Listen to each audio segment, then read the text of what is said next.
Saudara-saudari, marilah kita mendengarkan renungan dengan judul Jaminan Keselamatan yang berdasarkan pada Injil Lukas bab 21 ayat 17 sampai 19. Yesus berkata, "Dan kamu akan dibenci semua orang oleh karena namaku.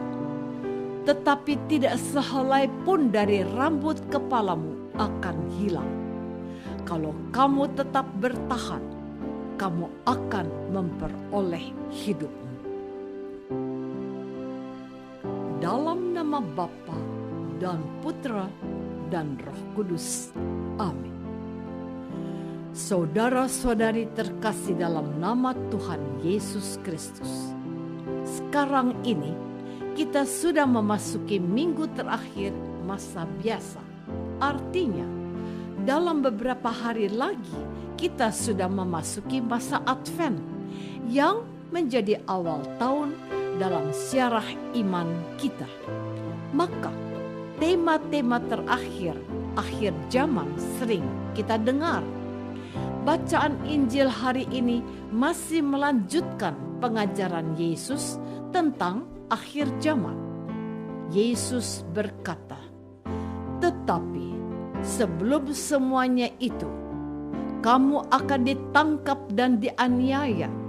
Kamu akan diserahkan ke rumah-rumah ibadat dan penjara-penjara, dan kamu akan dihadapkan kepada raja-raja dan penguasa-penguasa oleh karena namaku. Hal itu akan menjadi kesempatan bagimu untuk bersaksi. Sebab itu, tetapkanlah di dalam hatimu, supaya kamu jangan memikirkan lebih dahulu pembelaanmu. Sebab aku sendiri akan memberikan kepadamu kata-kata hikmat, sehingga kamu tidak dapat ditentang atau dibantah lawan-lawanmu.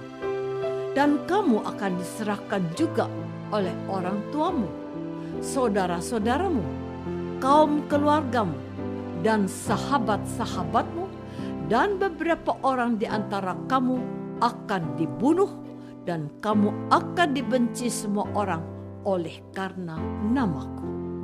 Tetapi tidak sehelai pun dari rambut kepalamu akan hilang. Kalau kamu tetap bertahan, kamu akan memperoleh hidupmu." Saudara-saudari terkasih, suasana mirip akhir zaman sesungguhnya seperti digambarkan Yesus dalam Injil hari ini sudah dialami para murid Yesus. Abad pertama sampai pertengahan abad keempat merupakan saat paling sulit bagi gereja Katolik yang baru mulai tumbuh. Setelah Yesus wafat, para pengikut Yesus mulai diincar untuk dihakimi dan dibunuh. Mereka berpikir bahwa para pengikut Yesus akan dengan mudah dimusnahkan karena sang pemimpin mereka, yakni Yesus, sudah terlebih dahulu mereka bunuh. Maka mulailah penganiayaan, bahkan pembunuhan kepada para pengikut Yesus. Namun, yang terjadi justru sebaliknya. Para pengikut Yesus tidak takut untuk bersaksi. Mereka berani dan rela mati demi Tuhan Yesus yang mereka imani. Kita pun tahu bahwa semua rasul Yesus mati dengan cara disalibkan seperti Yesus, guru mereka. Dan untuk orang-orang seperti inilah Yesus memberi suatu jaminan bahwa sehelai rambut mereka pun akan dihitung semuanya. Saudara-saudari terkasih, sabda Tuhan Yesus bahwa tidak sehelai pun dari rambut kepalamu akan hilang merupakan sebuah jaminan yang pasti. Jaminan ini tidak main-main dan tidak asal-asalan dibuat oleh Yesus. Tuhan Yesus tidak sedang melakukan promosi atau menawarkan iklan.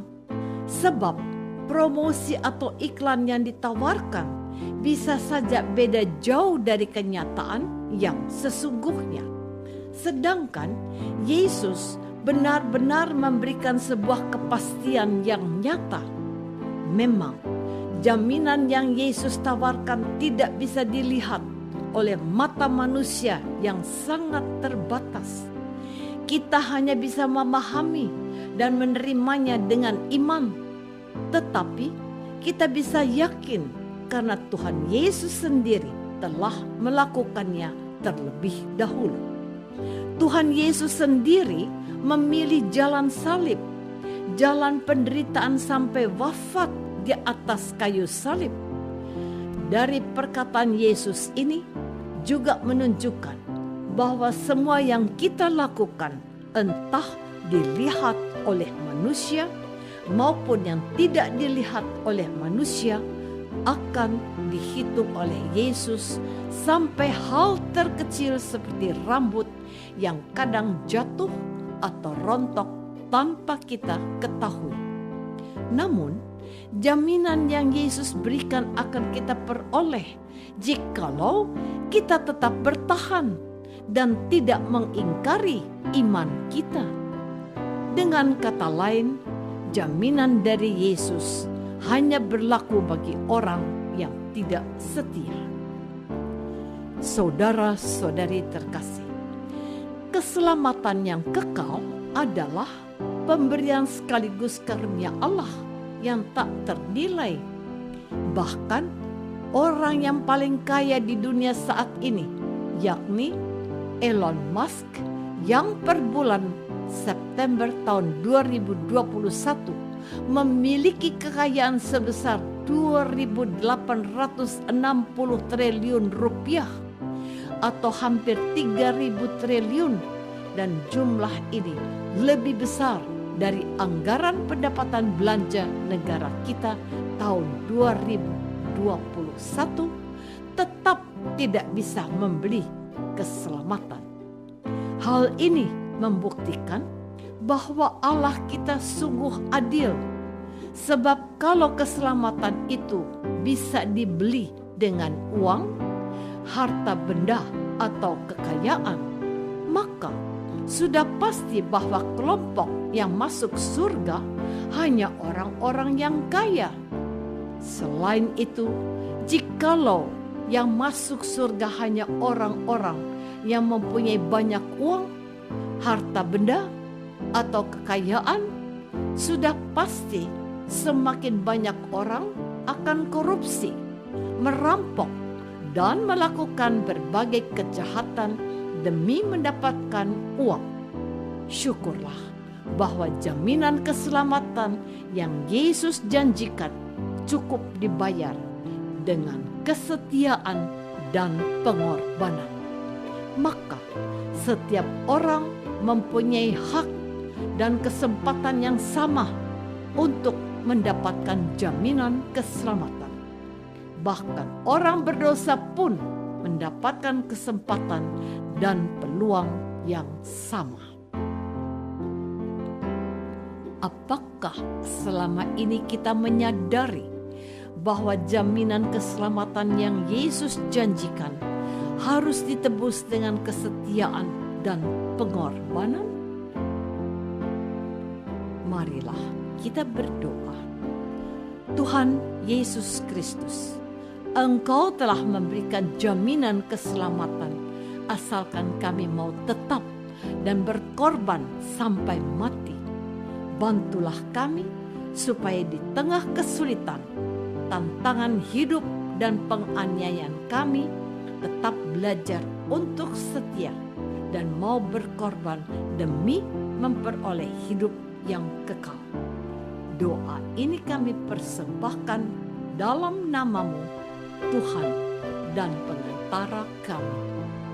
Amin. Semoga kita semua selalu dinaungi dan dibimbing oleh berkat Allah yang Maha Kuasa, Bapa dan Putra dan Roh Kudus. Amin.